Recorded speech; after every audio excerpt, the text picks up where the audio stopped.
Ya, yang nggak tahu.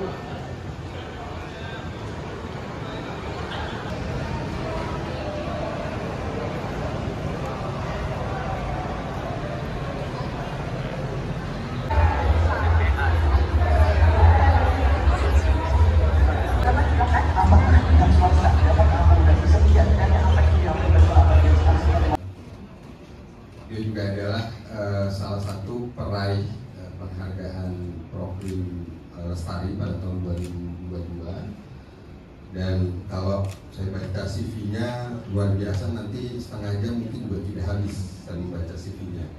Dan salah satu prestasi yang mungkin luar biasa menurut saya, jadi Proklim bukan hanya go nasional ya, jadi beliau ini sudah go internasional.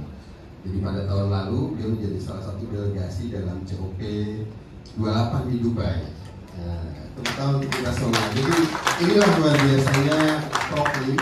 Itu sebetulnya kita tidak hanya melihat pada skup lokal, nasional, tapi ternyata saya juga sangat apresiasi bahwa tahun lalu beliau bukan hanya menjadi anggota delegasi, tapi juga jadi salah satu pembicara ya dalam satu forum bersama Ibu Dirjen.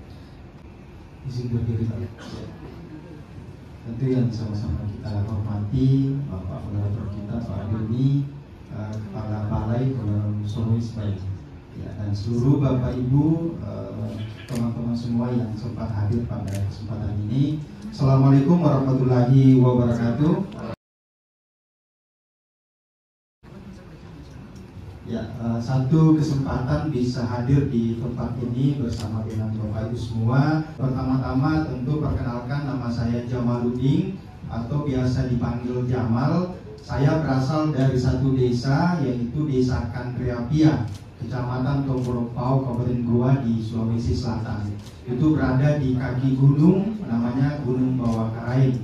Nah, akhirnya berdirilah komunitas yang bernama Rumah Koran. Nah, dari Rumah Koran inilah menjadi tempat belajar masyarakat di desa Kantreapia, masyarakat petani pada umumnya, di mana di desa ini dapat sebuah sumber daya alam yang sangat luar biasa.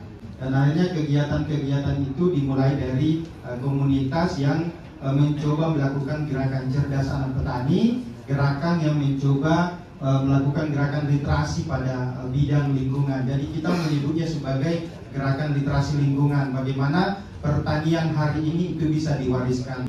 Jadi di desa ini itu ada kol, ada sawi, ada macam-macam di situ. Kami mencoba bagaimana di desa ini kemudian para masyarakat itu tetap menjaga mata airnya. Masyarakat kemudian bagaimana melakukan penghijauan, masyarakat juga kemudian bagaimana melakukan kegiatan-kegiatan pertanian organik, dan akhirnya secara swadaya masyarakat kemudian mencoba membuat pola penyiraman, membuat pola bagaimana irigasi mereka itu bisa terjaga begitu. Dan di desa ini juga ternyata dari dulu sampai sekarang itu telah lahir yang namanya kegiatan gotong royong yang kemudian diberi nama Akamisi. Nah, kegiatan Akamis ini itu mereka masyarakat berkumpul itu setiap hari Kamis. Jadi setiap hari Kamis mereka kemudian berkumpul mengerjakan satu hal, misalnya perbaikan jalan tani, kemudian perbaikan irigasi dan lain-lainnya.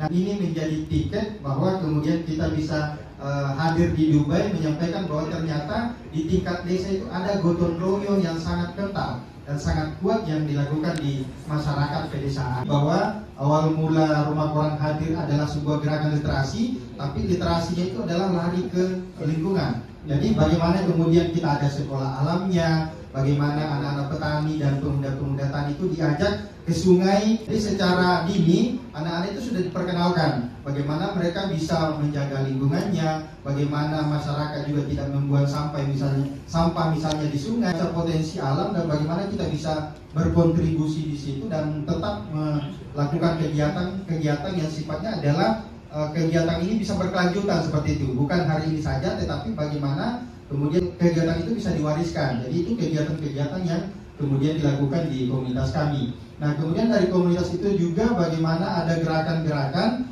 peningkatan SDM di tingkat anak petani, pemuda tani, dan petani tua itu sendiri.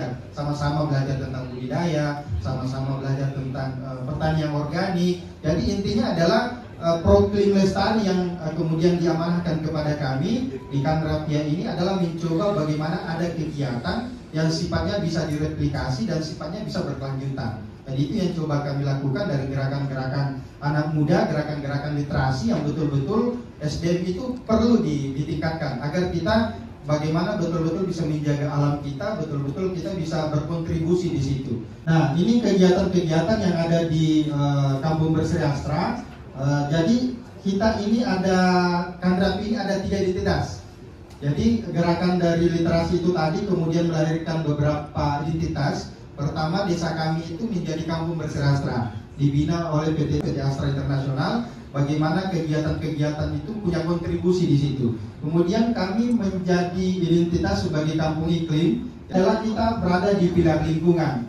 Nah, pilar lingkungan ini tentu terkait dengan Proklim itu tadi. Jadi di gerakan Proklim Lestari Kanrapia ini ada 4 pilar yang coba kita lakukan. Yang pertama adalah pendidikan, kesehatan, kewirausahaan, dan lingkungan itu sendiri. Menurut kami adalah 4 pilar ini akan terkait dengan segala kehidupan yang ada di pedesaan. Nah, dari kegiatan-kegiatan yang kami sebutkan tadi, dari pendidikan, kesehatan, lingkungan, maupun kewirausahaan, kami juga mempunyai program yaitu Sedekah Sayur untuk membuktikan bahwa kita melakukan kegiatan-kegiatan Proklim di Desa Kanrapia. Di desa ini adalah kita mencoba melahirkan kegiatan sedekah sayur. Sedekah sayur itu 100 panti asuhan di Sulawesi Selatan. Jadi sedekah sayurnya kita mencoba berbagi ke panti asuhan, pondok pesantren, bencana-bencana alam. Dengan tujuan apa adalah untuk membuktikan bahwa ada kekompakan di tingkat desa. Dan alhasil kami mampu mengumpulkan sekitar 100 ton selama COVID sampai hari ini, yang kemudian kita sebarkan ke panti-panti asuhan. Dan ini juga menjadi bukti bahwa kita mampu produktif mulai dari musim kemarau, musim hujan, dan sepanjang musim. Jadi gerakan Proklim Lestari Kanrapia mencoba bagaimana di kehidupan dunia mereka tetap lestari, berkelanjutan, dan mereka juga bisa ketika berbicara akhiratnya kita mencoba ada gerakan sedekah sayurnya.